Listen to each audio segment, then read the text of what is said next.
everyone. Welcome back. I want to welcome Dr. Supriya Rao to the summit, and she is board certified in internal medicine, gastroenterology, and obesity medicine. She practices outside of Boston, Massachusetts, in the greater Boston area. So, thank you so much for being here and joining us today. Thanks, Aya. Thanks so much for having me.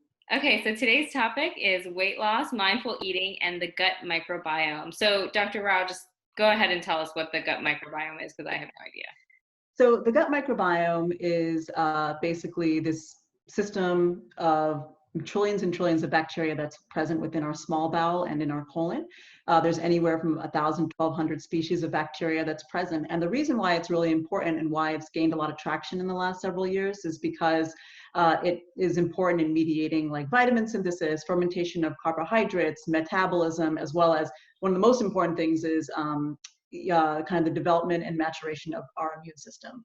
So the fact that this system is within us and is perhaps one of the most important markers of what our chronic diseases could be as we age, and if we treat it properly, then we can possibly avoid those in the future. So it's just become really important and for us to ensure that we have a healthy gut microbiome.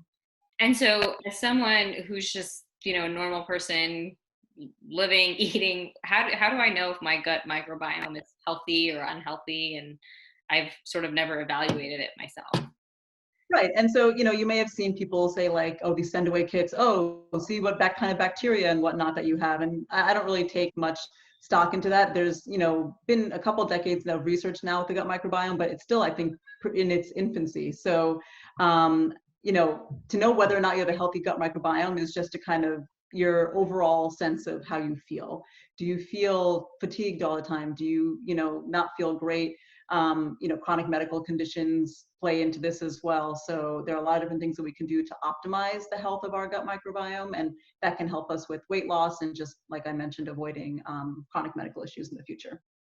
Okay, so if someone's like having trouble with weight loss or chronically fatigued, this is something that they should probably look into.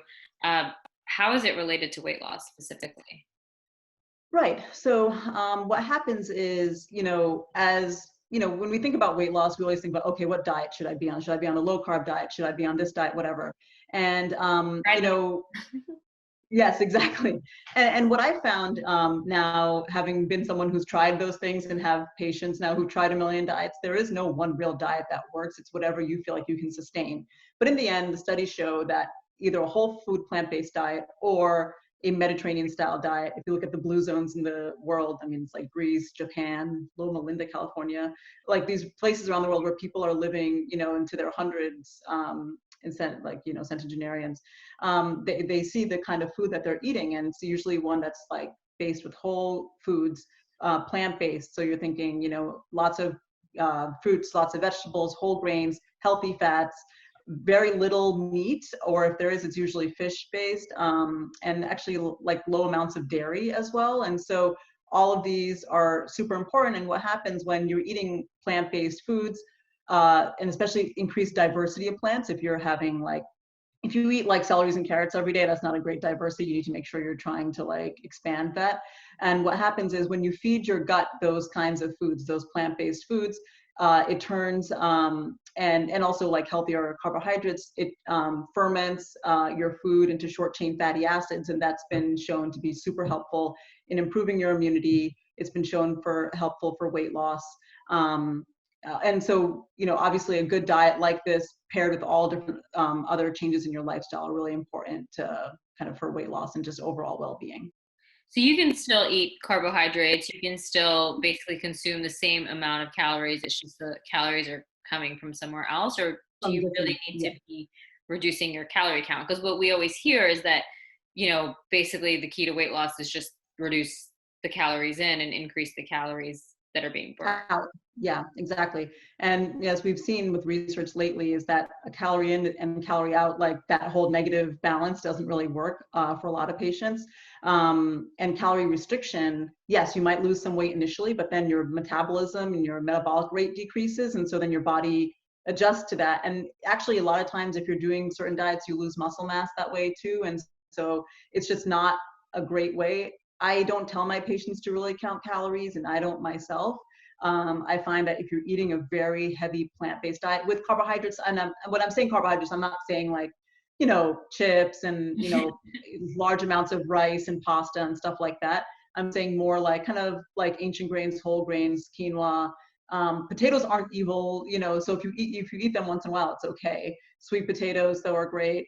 So kind of like these more complex carbohydrates that have a lot of dietary fiber in them have been shown to be fine to eat, as long as, basically if you're looking at your plate, half of it should be fruits and vegetables, a quarter of it can be some lean-based protein, whether or not that's, I'm a vegetarian, so it's plant-based for me for plant-based protein. But for if someone's following the Mediterranean diet, you think of chicken, maybe in fish, and then the last quarter should be some type of complex carbohydrate high in fiber.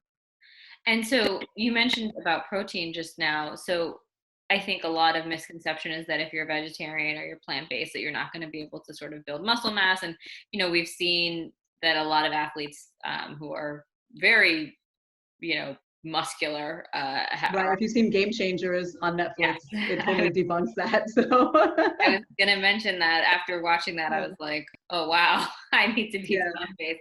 But yeah, so what do you say to those people that, are skeptical about being able to still be muscular and have muscle mass when it comes to plant-based? Yeah, I mean, I think it's totally unfounded because, first of all, in the US, I think we get 70% more protein than we actually need. I mean, if you look at anybody in this country, there's no such thing as protein malnutrition in this country. Like, no one has that issue. I mean, when you think about people who have protein issues, as those who have like super severe chronic medical conditions like cirrhosis, liver cirrhosis or something like that. But I think plant-based protein is actually quite easy to find, and they also have a lot of fiber and complex carbs. So a lot of lentils, legumes, beans, nuts, soy, tofu. Obviously yogurt. If you do consume dairy, yogurt is a great source of protein. Tempeh. There are all sorts of different things. So I feel like, and in this day and age, it's really easy to say that there are lots of really great plant-based protein options. And both of my kids have been raised vegetarian thus far, and they're well developed, no issues with protein malnutrition. So I think we'll be okay. Yeah. And also, let's just talk a little bit about practicality because, I am fortunate enough to live a few blocks from a Whole Foods and fortunate enough to afford a lot of the things that Whole Foods carries. But Right. there was a time in medical school where we used to joke around that Whole Foods meant whole paycheck, and it was, it's definitely on the little bit more of the expensive side of purchasing Definitely. Yeah. groceries, which I think for a lot of people of all ages, it may be a limiting factor. So, any sort of tips on how to be plant-based without access to, those kinds of Like stores? a Whole Foods. Yeah, yeah. So, I would say that if you buy dried beans or dried like lentils or legumes, they're actually really inexpensive. If you're looking at them breakdown for like, you can buy like a big like 5-pound bag of beans for like $5, and that can, be part of your protein base for your meal for months. And so, in terms of obviously like fresh fruits and vegetables, depending on where, there are farmer markets that might be a little bit cheaper. And so like, Whole Foods is not the only place to be able to do a plant-based diet.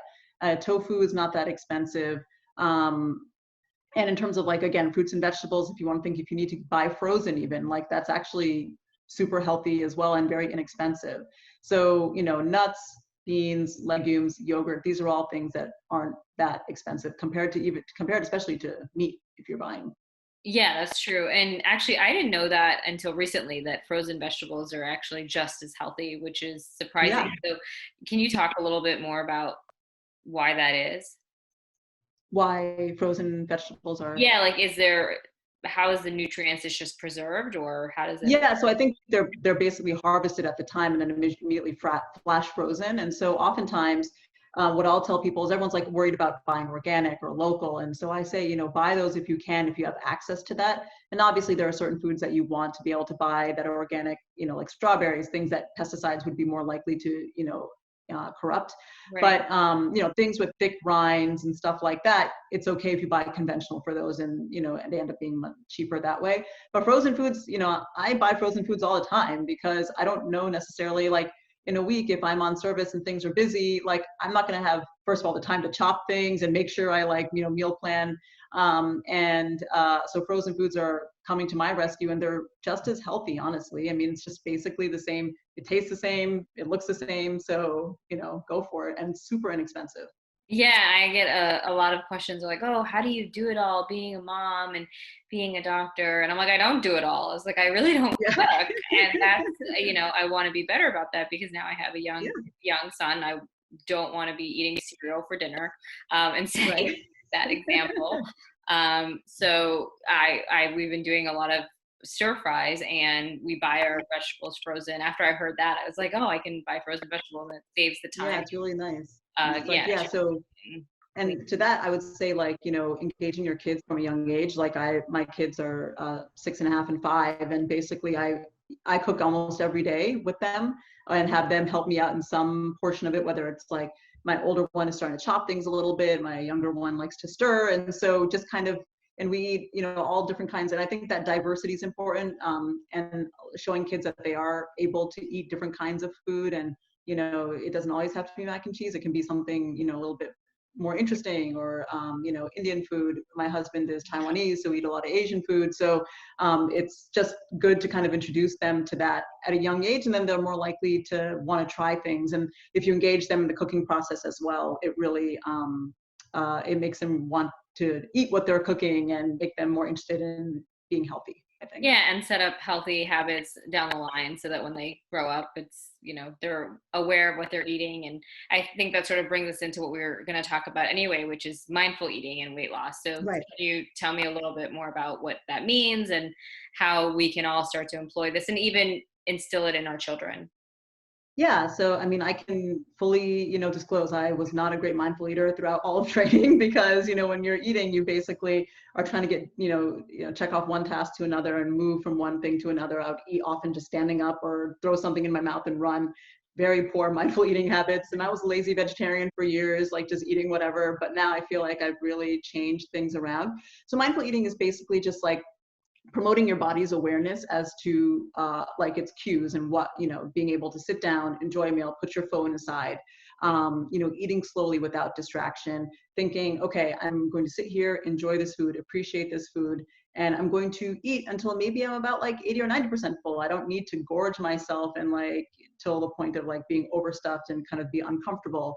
And basically like engage the senses when you're eating, and just really truly kind of appreciate, you're sitting at your table, you're with your family, you're kind of in this shared experience. And that's hard to do on a daily basis, especially with our lives as physicians. But I can't say I do it, for breakfast and lunch, but for dinner, at least, when all of us are together, we try and sit down and like discuss our day, but then talk about, oh, what are we eating, what do we like about it, things that are more interesting, and try and do it from that perspective, and then realize our body's cues to hunger and non-hunger.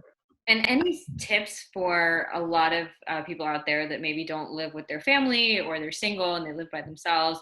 I know when I was single living in New York, I spent a lot of nights, eating with Netflix and Yeah, not yeah. being mindful at all of what I was eating. So Right. any tips on how someone who's mainly eating their night meals alone can Alone, yeah. I mean, it's super easy to eat more when you're watching something. So if you have like a bag of some, popcorn or something in front of you, you're going to eat much more of that while you're watching something, as opposed if you measure some, like, so this is what I would say is like measure out your food in terms of just like, okay, this is my plate, this is what I'm going to eat. I think if we allow ourselves to eat straight from a box or a bag or something, it's a lot easier to go overboard. And so just saying, okay, this is the amount I'm going to have, and just leave it at that, and then you feel full, but then like trying to battle boredom, I think it's just trying to do something else during that time. So if you have like a craving at night, I would say like, drink some water or have some tea or try to do something else, instead of making that, bad choice of snacking. Yeah, and I think also with the pandemic and a lot of people possibly working from home for Mhm. an indefinite amount of time. Right. That's a really important principle to employ for the other two meals, because you Yes. may have been eating those breakfast and lunch with your colleagues or coworkers and engaging in conversation, and now you're, possibly eating those meals again alone. So Right. to really try to practice To that. just, yeah, just be mindful of it. And then like, just getting outside. So it's not just like, with weight loss, it's not just, I mean, the food is the major part of it and what you're eating is a huge part of it, especially with the microbiome, but it's also the kind of sleep that you're getting, like ensuring that you have good quality sleep every night. There have been studies that showed that, there are two groups. One group got 4 to 5 hours of sleep and the other group got 7 to 8 hours of sleep. And the amount of weight that was lost was much greater in the higher amount of sleep, just because your body doesn't feel like it's under stress like it would if it's not getting enough sleep. Even people who say, "Oh, I do fine. I just need 4 to 5 hours." That's actually not true. Your body requires at least 7 hours of sleep for reparative function, metabolic, and also just like hormones get dysregulated if you don't get enough sleep. So you're more likely to make bad food choices the next day. And then, just your stress levels, being able to manage that with, mindfulness, yoga. I've actually have kind of gotten more into yoga during the pandemic. I've had like, just a lot of different stresses, with my practice or like, just seeing patients. And I found it to be super helpful. And Headspace was an app I also used for kind of mindfulness and meditation. And exercise, just getting outside, being in nature, like it's really important part of, it's not necessarily going to help a lot with weight loss, but, strength training kind of helps preserve muscle mass. Really important, especially in patients who are women who are postmenopausal. They're losing a lot of bone density and muscle mass. And so strength training, cardio, all those things are helpful for cardiovascular health as well as just overall health and weight maintenance. Should we be taking any kind of supplements for the gut microbiome to make that better or improve So it? I would just say, people talk about prebiotics, probiotics, and what are those and are they important? A prebiotic is basically a food that contains, certain fibers, soluble and insoluble fibers that can feed your gut microbiome and make it healthy and like make it be able to, the immune qualities of it to improve. And so I would say getting it from your diet is the most important thing. So like if you eat green leafy vegetables, like, fruit, certain vegetables, those are all high in prebiotics. And that's actually really great because that's just like automatically feeding your gut microbiome. Probiotics are a pill form of like millions of bacteria that people take, and it's supposed to like be good bacteria. What I would say is like, usually they're not super harmful, and sometimes, and some certain populations do get a benefit from probiotics. So I say if my patients want to try it, go for it, because really the side effects of it are like minimal in terms of anything actually going wrong, and some people do get some benefit. I would say if you eat more fermented foods, so like, kimchi, sauerkraut, sourdough bread, kombucha, for Indians like idlis, it's just something that is, our parents say idlis are so like, healthy, and there's a reason because the fermentation of it. So fermented foods are like foods that have probiotics in them, and so that's actually healthier than taking a probiotic on its own. Okay, so we So should in terms, start our meal with those. yeah. So in terms of just like, supplements, I would say try and get whatever you can from your food. I would say vitamin D is important, making sure your vitamin D levels are within normal range, and iron levels and omega-3s. But if you're eating kind of like a whole food, plant-based diet, I take a vitamin D supplement personally because I'm dark skinned in the Northeast. So it's like my vitamin D is always like super low. Me too. Yeah. But other than that, I would say not really. I don't think there's, any, first of all, supplements aren't regulated by the FDA, so we don't really know 100% what's in them. Right. But they're So, usually not harmful, so but they're usually not, yeah, they're usually not. So like a regular multivitamin, if you want to take, it's fine. yeah. Well, you mentioned the lack of sleep and relating to not being able to lose weight. And I was just thinking, I have a newborn at home, and I'm like, well, it's going to be extra hard to get that postpartum weight off because I'm definitely not getting enough sleep. But Yeah. I believe that. I think that a lot of times also when I'm not sleeping well, I tend to eat more to just be Yeah. energetic. Just Like to be awake and be yeah, like kind of focused. I think in training and even past training, I would have this like feeling of like FOMO or fear of missing out. If I wasn't staying awake late enough, I would be missing out on some conversation.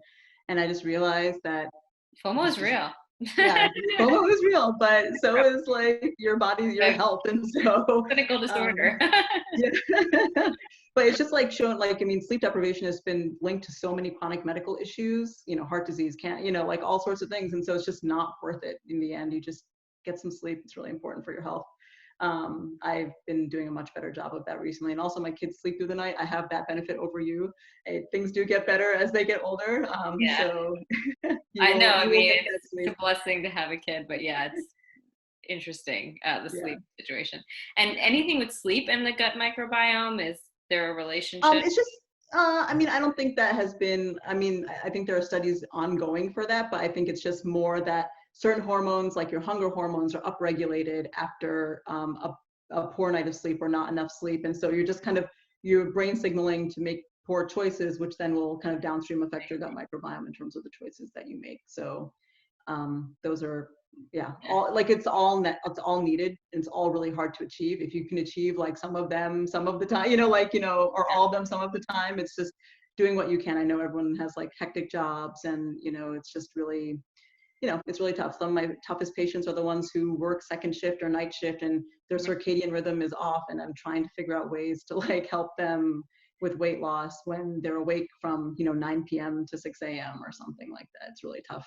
Yeah, that's definitely going to shift your whole cycle and be difficult for you to lose weight if you're not able to sync up Yeah. that way. And so, for anyone that is looking for more information on the gut microbiome and weight loss, where can they find you and either get more information on the subject, or maybe message you or email Sure, you? of course. So I'm on Instagram at gutsygirlmd. My practice has a website. We're integrated gastroenterology consultants, integratedgic.com. We're located in the greater Boston area, but yeah, you can shoot me a DM anytime on Instagram. I think Saya is going to have our emails or whatnot. Like, if you want to, email me directly, that's also fine. But yeah, it's just kind of a passion of mine. It all started because I was basically getting a lot of patients with fatty liver.